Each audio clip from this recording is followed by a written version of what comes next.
रायगड जिल्ह्यात महिला सुरक्षित नसल्याची बाब उघडकीस आली आहे। जिल्ह्यात बलात्कार व विनयभंगाचे गुन्हे वाढले असून दर आठवड्याला 3 ते 5 महिला या गुन्ह्यांना बळी पडत आहेत। अशीच एक घटना रायगड जिल्ह्यातील महाड तालुक्यात घडली आहे। महिलेवर 6 वर्षे सातत्याने अत्याचार करून तिचे फोटो व व्हिडिओ व्हायरल करणाऱ्या व पैसे उकळणाऱ्या नराधमांना पोलिसांनी बेड्या ठोकल्या आहेत। या प्रकरणी एका मुख्य आरोपीसह 4 जणांवर महाड पोलीस ठाण्यात गुन्हा दाखल करण्यात आला आहे। या सर्व घटनेने महाड तालुक्यासह संपूर्ण महाराष्ट्र हादरला आहे। तक्रारदार महिलेवर 2018 पासून मुख्य आरोपीद्वारे अत्याचार करण्यात आला असल्याची कबुली पीडित महिलेने यावेळी सांगितल्याने सर्वांचा थरकाप उडाला आहे। मोबाईलवर तिचे अश्लील फोटो व व्हिडिओ काढून ते आपल्या मित्रांमध्ये व्हायरल करत या पीडित महिलेवर हे नराधम अत्याचार करत होते। त्यानंतर इतर अन्य ठिकाणी व्हायरल करण्याची धमकी देत त्या बदल्यात 2,20,000 रुपये उकळल्याची धक्कादायक माहिती पोलीस सूत्रांकडून समोर आली आहे।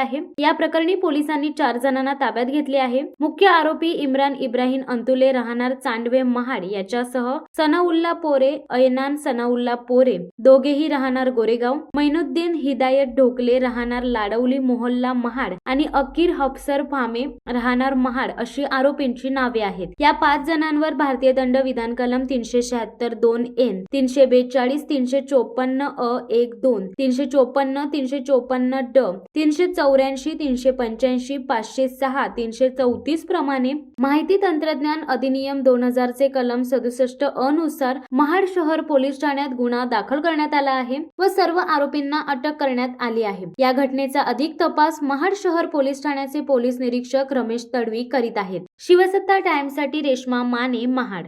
दे धडक बेधडक वृत्त देणाऱ्या आपल्या शिवसत्ता टाइम्स न्यूज चॅनलला लाल बटन दाबून सबस्क्राईब करा आणि बेल आयकॉनला क्लिक करायला विसरू नका।